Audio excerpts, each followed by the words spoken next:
वहीं रक्षा मंत्री राजनाथ सिंह देश भर में चुनावी प्रचार कर रहे हैं और लखनऊ में चुनाव का भार उनके बेटे ने संभाला है। ठाकुरों की नाराजगी और परिवारवाद के आरोपों के बीच राजनाथ सिंह के छोटे बेटे और बीजेपी नेता नीरज सिंह ने आज तक से खास बातचीत की। स्वागत है नीरज जी आपका। नमस्कार जी।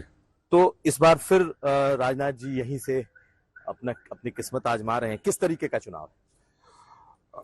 मुझे लगता है कि जनता ने मन बना रखा है और कार्यकर्ताओं ने भी पिछले 5 वर्षों में जो परिश्रम की पराकाष्ठा करी है, पूरा संगठन का ढांचा इस प्रकार से तैयार हो गया है कि हम जब जनता के बीच में जाएंगे तो और अपने विषयों को बताएंगे, और तो मुझे लगता है कि जनता का स्वतः ही जो रुझान है वो भारतीय जनता पार्टी के प्रति है।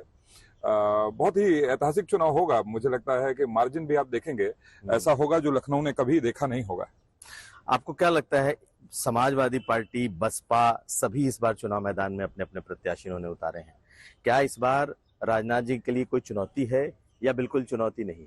नहीं अभिषेक जी, मैं कहूंगा कि जो काम माननीय राजनाथ सिंह जी ने इस लखनऊ की धरती पर किए हैं और एक मेट्रोपॉलिटन सिटी के रूप में इस लखनऊ की उन्होंने कल्पना करी थी।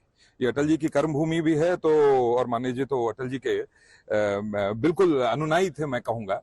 और आज आप लखनऊ को देखें तो जैसे दिल्ली में आपको वहां पर तमाम रेलवे स्टेशन देखते हैं, तो यहाँ पर भी गोमती नगर का स्टेशन, आलम नगर का स्टेशन, फिर इसके बाद सिटी स्टेशन, पहले केवल चारबाग का स्टेशन होता था, और आज दिल्ली के तर्ज पर पूरे विदेशों से भी कनेक्ट हमारा लखनऊ हो रहा है। तो टर्मिनल 1, टर्मिनल 2 के साथ टर्मिनल 3 की स्थापना, मतलब 55 लाख लोग जो हवाई यात्रा करके लखनऊ आते थे, after terminal 3 this traffic will go up to 1 crore 6 lakh.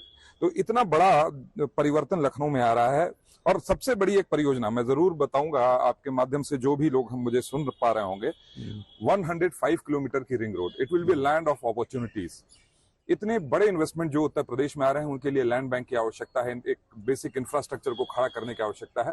उस तर्ज पर यहाँ पर काम हो रहा है और 22 फ्लाईओवर संस्तुत हुए हैं। तो इन कामों को लेकर जब जनता के बीच में जाएंगे तो कौन दूसरी पार्टी की तरफ सोचना भी चाहेगा। मैं समझता हूं कि यही लेखा जोखा लेकर जाने का काम हम कार्यकर्ता करते हैं।